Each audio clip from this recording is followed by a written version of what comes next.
Le CFA, c'est une autre forme de colonisation, à mon sens. C'est la monnaie des colonies françaises d'Afrique. Cette monnaie, comme je l'ai dit, elle est coloniale, elle est d'origine nazie.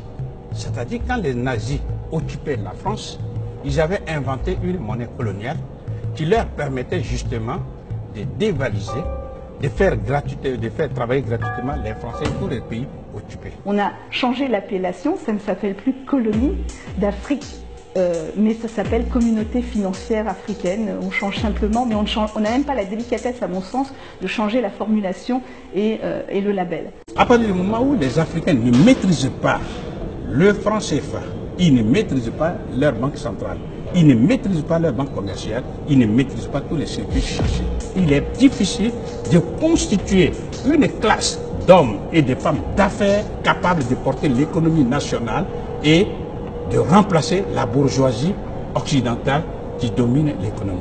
Les Africains sont dépouillés de l'arme monétaire. Ils ne peuvent pas manipuler à leur propre guise le taux de change. Et ils sont accolés à l'euro. Donc quand l'euro s'envole, le franc CFA est surévalué.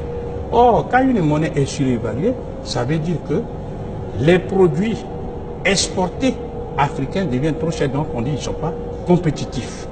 Du coup, ils accusent des déficits commerciaux et par la suite, les déficits de la balance des paiements. Question essentielle. Mais pourquoi la France a pu se permettre de dévaluer le franc CFA?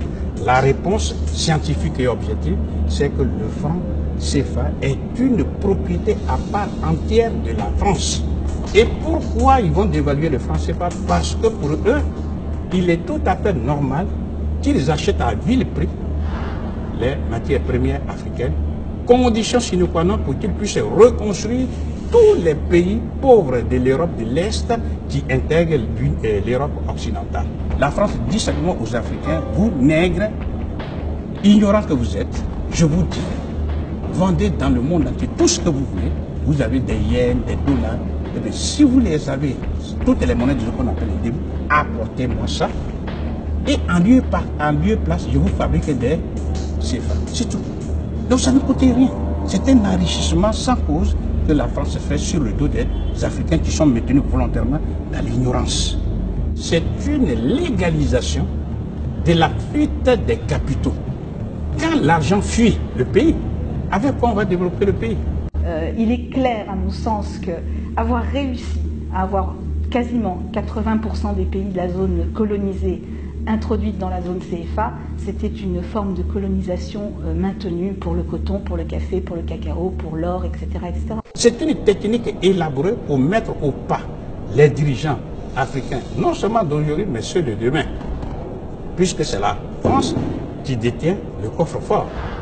Ça veut dire qu'un chef d'État qui ne veut pas marcher selon les injonctions de la France, et puis tout simplement on bloque ses devises, son argent. Ça veut dire que vos biens restent les biens d'autrui, votre monnaie reste la leur, donc vous êtes absolument non souverain.